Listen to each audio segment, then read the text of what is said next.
Sports spoke to Jim Buss and discussed both his profile and his part in the franchise's demise. Buss is aware that the only way out of the public relations nightmare for the Lakers is to win, and he's confident that day is coming soon.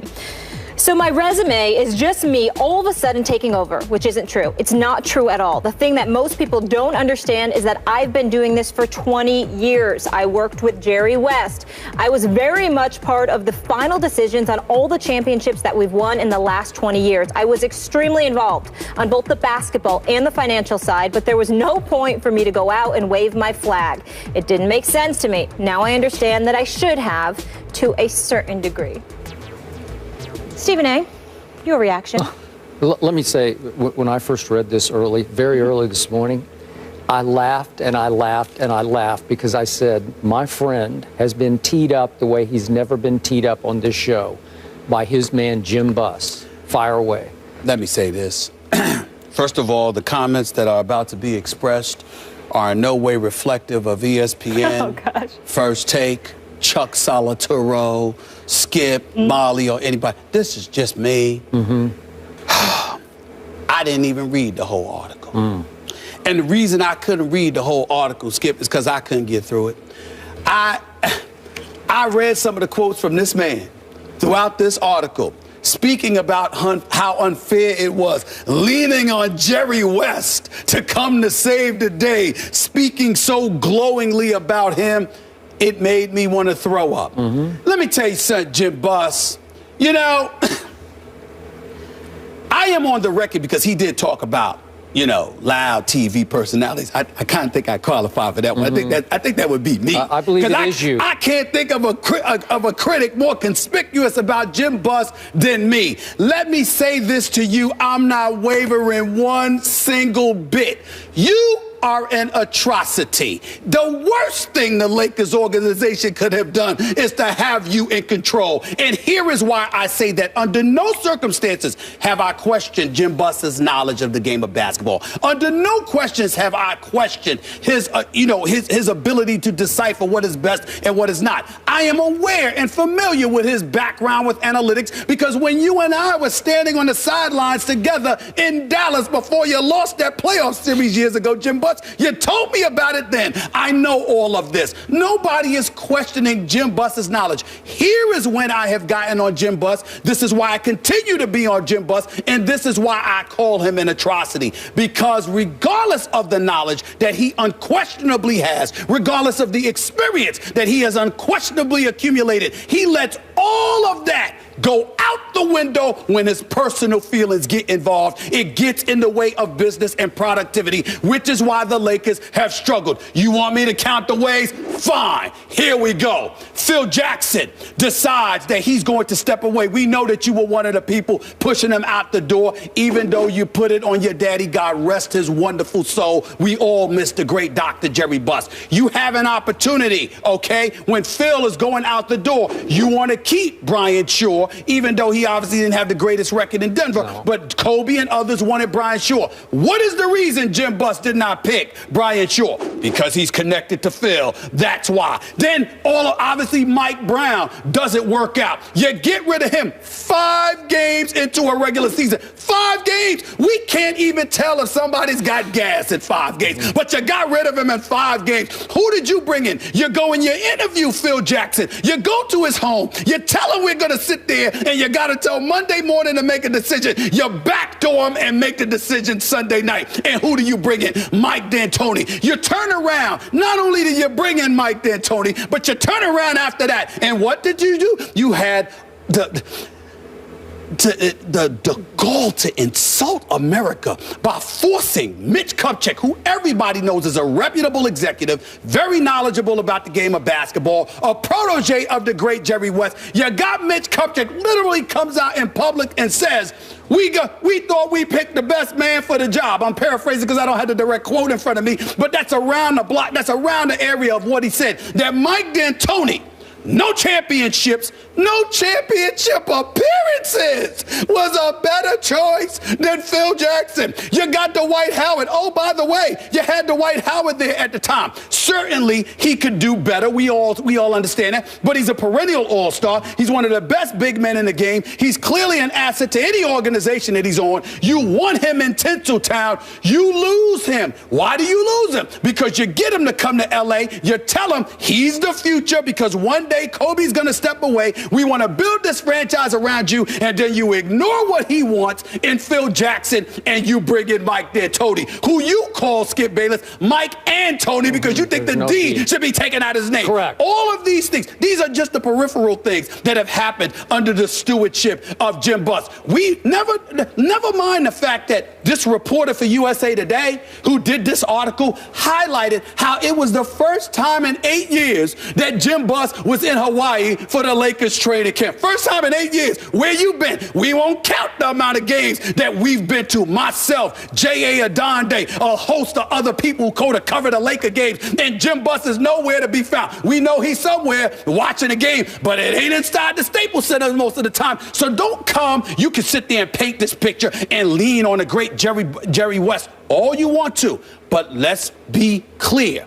Jerry West can say what Jerry West wants to say. And if Jerry West was so concerned about the Lakers and about Jim Buss, what the hell did you leave for, Jerry West? Could it be because there was $1 million that the late Dr. Jerry Buss guaranteed to Jerry West if you acquired Shaquille O'Neal, if I remember correctly, and for some reason he reneged on that, albeit momentarily, and Jerry West's pride kicked in, and he decided to walk away from the Lakers organization. Don't get me started on the decisions that have been made by the Los Angeles Lakers organization that you could have done a far better job of. I'm going to say it again. Jim Buss knows basketball. He knows enough about the game. He has worked for the organization. He has worked hard. That has never been my issue again with him.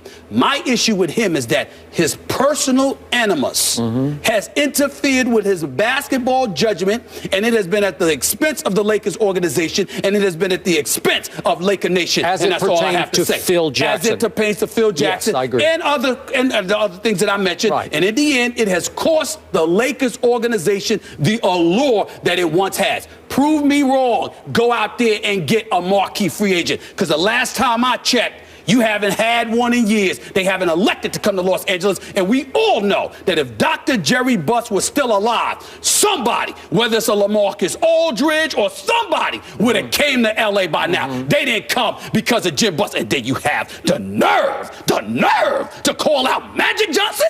Magic? Really? Ooh, go ahead. By the way, I'm a little less emotional than you are about this. Go ahead. To your point, his very sister Jeannie wrote in her book Laker Girl that she felt stabbed in the back. And I'm assuming that's by her brother over the Phil Jackson episode, right? Is that fair to say? Yes, yeah, stabbed in the back. Okay. Here's my takeaway, and I'm looking at it through the eyes of a poor Laker fan out there. Any Laker fan who took the time to work through this entire article would have gotten sicker by the line. And after a while, you'd go from queasy to angry because, in the end, this is desperate delusion. That's what it is. He is desperately delusional. He is trying to convince this reporter from USA Today, and in turn, the few fans who still are gullible enough to believe his baloney, that he's on the right track. And I'm going to leap before I hit another quick couple of points. I'm going to leap to the end where he says, yeah, I think we're in a dynamite position, not a good position, a dynamite position in our rebuilding program. But he goes on to say that he now needs 2 more years before they're an actual contender for the championship. He says in 3 years from now, they could be a contender, and then you can judge me. Now, Jeannie is saying he's got 2 years to do this, so they're a little not on the same page here. But he concludes, I'm going all the way to the final paragraph, which you did not reach. Jim Buss predicts they will make the playoffs in the Western Conference this year. That's laughable to me this year. They are not going to make the playoffs in the Western Conference. I'm sorry. It's not. It's just too loaded. It's too deep. They'll obviously be a little bit better depending on Kobe's health and his ability to bounce back, but they're not going to make the playoffs. Now, let's go back to the great Jerry West. I have always been his biggest fan, and you cannot tell me Jerry West didn't have a whole lot to do with what Golden State just did last year, because he was an advisor. He was a team builder in the background, albeit, but you don't think his fingerprints weren't all over that championship last year? You don't think this franchise has suffered without him? But you know Jerry, right? He's as nice a man as you'll ever meet. And so he's going out of his way, out of respect for the late, great Dr. Buss, to say about the Sun here. And he's saying that the Sun is saying that Jerry wrote me a letter a few years back saying, don't listen to your critics because they all have motives and agendas and they don't know what they're talking about. And I'm assuming you might fall into that group, right? Okay, I'm assuming that, but I don't know that for a fact. So my point is, Jerry goes out of his way to say about the analytics part that Jim is really smart, but he's the easiest target out there. Well, it's because he's turned himself into the easiest target out there. He deserves to be the easiest target out there. And then we get all the way to the Magic that you talked about. Magic has been critical, rightfully so, of Jim Buss. Nobody loves the purple and gold any more than Magic Johnson. Is that fair to say? I mean, you want to talk? You think these people bleed? The family bleeds? Please. Come on, Let me tell you something right now. The city of Los Angeles would throw a parade right now if Magic Johnson became the owner of the Lakers. You got that right. They throw a parade right now. Okay, so he responds to the criticism from the great Magic Johnson. This is Jim Buss saying, it's like, really, dude? My dad made you a billionaire almost. Really? Where are you coming from? That's what he says about Magic Johnson. And Magic issued a one-line statement to USA Today, which said, it's all about winning, comma, Jim. So it's pointed right at Jim Buss. Right. Well, it is. And winning would cure all this. But how close are they to competing for a championship? Seriously. Oh, come on now. Okay, come on now is exactly where I am. So I look at what's happened. Even this last draft. I told you going into the draft, I'm not a big D'Angelo Russell guy. Maybe he'll be, I hope he's better than I think for Kobe's sake. And I like Julius Randle, who they got at 7. But remember, they took D'Angelo this past year at number 2, and they had Okafor there. And you corrected me on this. They thought they had a grand plan where they could land a big man, and it didn't happen.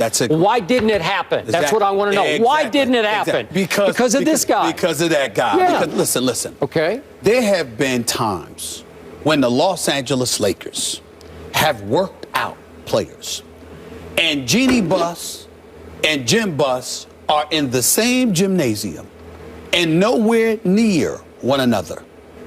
Agents lament this. Free agents have lamented this. Players have lamented this. Potential draft picks have lamented this. These are facts. They are not to be disputed. You can try, Jim. I'll be waiting. But in the end, what it comes down to is that you cannot dispute this. Jeannie Buss came on my show, my radio show, last November when she was in studio, in-house, and she said he knows how much time he has. And I said, excuse me, what are you trying to say? Are you trying to say that it's possible that you could fire your brother? She said, absolutely. Yeah, sure. So, yes, she could. Yeah. She is the one in control, but we all understand and recognize that, you know what, she loves her daddy, and this is the position that her daddy wanted his son, Jim Buss, in. I am not here to use the word atrocious or to talk about the Lakers because Jim Buss doesn't know basketball. I'm not accusing him of that. What I am accusing him of, and why I get on him, is not because of his basketball acumen. It is because he has allowed his personal emotions to get in the way of that at the expense of the Magic Johnsons of the world, Laker Nation, and the Lakers franchise. The fact that you would sacrifice the Lakers and its great tradition because of your personal feelings is inexcusable as it gets. So he could sit here and he could talk all day. I want to thank USA Today for doing this fabulous, fabulous article and revealing just how nauseating this man can get. I feel sorry for the Lakers organization. Y'all ain't going anywhere until that man is gone. Remember, all USA Today did was just give him the floor. And I applaud them for it. Yeah. I applaud them for it. But you saw he took it. You see, trust me, I've requested interviews with Jim Buss. I haven't seen him take up that offer. Yeah, we know. We know. I mean, you got to be kidding me. Really? Really? Please. All right, the guys dropped the mic on that one. And the Giants, they dropped the ball last night. The Eagles roll over the G-men, so are the Cowboys the biggest winners from